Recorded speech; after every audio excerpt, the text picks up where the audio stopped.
Yeah, fucking twat.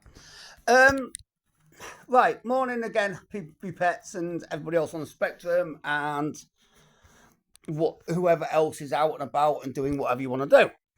It's your madman, and I hope everybody's well. Finally brightened up. Looks like it's gonna be another nice day, so I'm gonna take a wonder shortly because I've been awake for a bit. Right, this is a weird one for me. Right, I will straight up come out and say I do not like the police. I've had issues with them. The majority of the time, it has been my fault, but the way they've reacted and the way they've treated me, I don't think has been very fair. But when I'm wrong, I'm wrong, and I always say I'm wrong. I always admit when I'm wrong, when I've done something. If I get caught. At the moment, though, I can't go into detail, but at the moment I'm going through a bit of an issue based on he said, she said bullshit situation where, in my opinion, I'm guilty until proven innocent, which I will be. But anyway, on top of that, as a lot of people know, especially if you had me on my old YouTube channel, a lot of people will know that I live in a flat on my own, shitty little flat, and I'm not doing very well with it.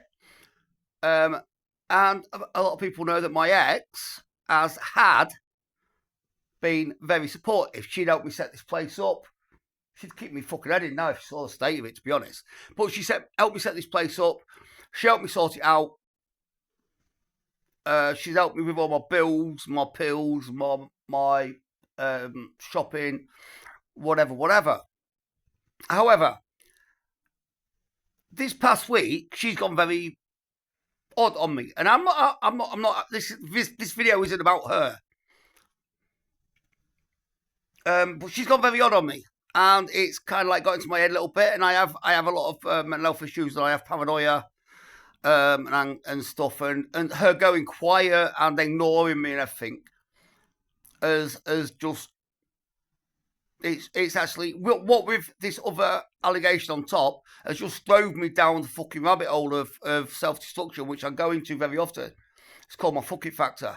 Like, if I'm going to get done for something, fuck it, I'm going to go and do it. Not the allegation, by the way, just in case the police are watching. So yesterday, going back to what I said at the beginning, I don't like the place.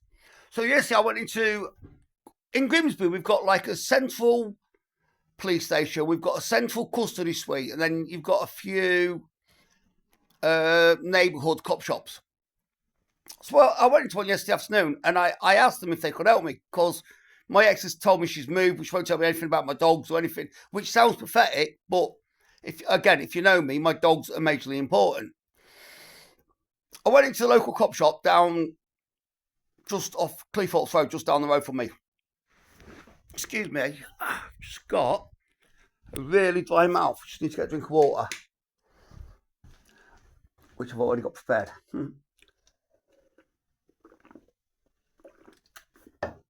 So yes, I went to the local cop shop, Hamilton Street cop shop, and I asked them to help me find out what's going on, trying to find out, where I stand with custody of my dogs, not custody of my dogs, but situation with them. And there was one cop I was talking to, and he was dead sound. His nickname's Snickers for some reason. I still don't know why. I probably don't want to. I think he entered a marathon once, and he's still pulling peanuts out from under his foreskin, probably. But this arsehole of a sergeant came out and smacked me in the face, smacked me in the face and kicked me out of the cop shop. So I went off on a viral one. Had a rant, whatever. I came home, sat down for an hour or two, and then I went back and I apologised. I pressed the buzzer, opened, the copper came out, and with that, there was 3 of them there straight away because it was me. And I says, look, I've come to apologise for my behaviour earlier. I said, look, everything's going shit. They obviously knew the situation with this allegation and whatever. I said, look, you know what's going on? I said, my head's fucked up. I said, the last thing I want is the one person that was supposed to help me turn on me, my ex. And And I said, look, I've just basically called to apologise. I said, I'm going to leave everything as it is. Nothing. So one of the couples walked away, and I got left with Snickers and another guy called, I can't remember his number, but I think his name was Dave. Everybody's called Dave. And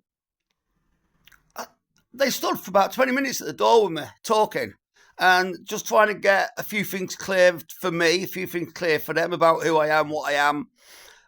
Obviously, didn't go into details about the allegation, but they was real nice. And because they're like community bobbies, as in like neighbourhood, like this area where I am, they actually turned around and said to me, if I ever feel shitty about anything, just go down and see if one of them's in, or arrange for one of them to come out and see me, and just have a general chit-chat. And you know what?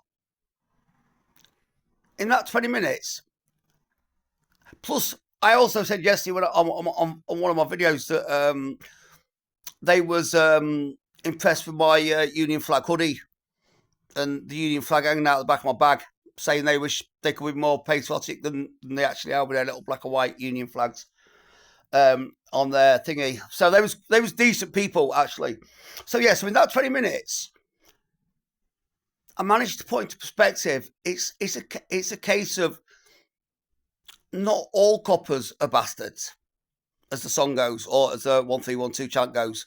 It's not all coppers that are bastards, but it's like in life, you do 99 things good, people never notice. You do one thing wrong, and people never forget. And that's something that I know quite well. So in that 20-minute spell, I got a slightly different perspective of, again, I suppose it's like me, not judging a book by its cover. Not all coppers are bastards. It takes one bad apple to ruin the... What's the saying? Is it one bad apple to ruin the cat? Or something.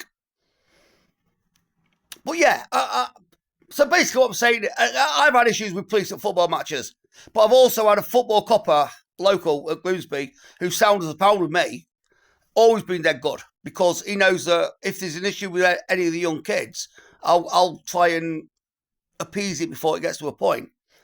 So it's like I say, it's a case of not all coppers are bastards, but you only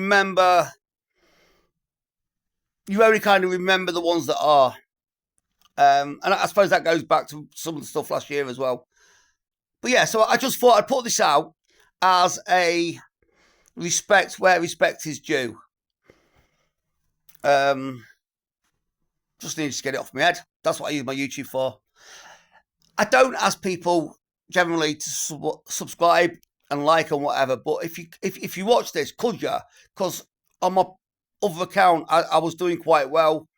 I had a fair few viewers, and now because things changed and stuff, I'm starting again. So if you could either sub or like it or share it or whatever people say, I don't know.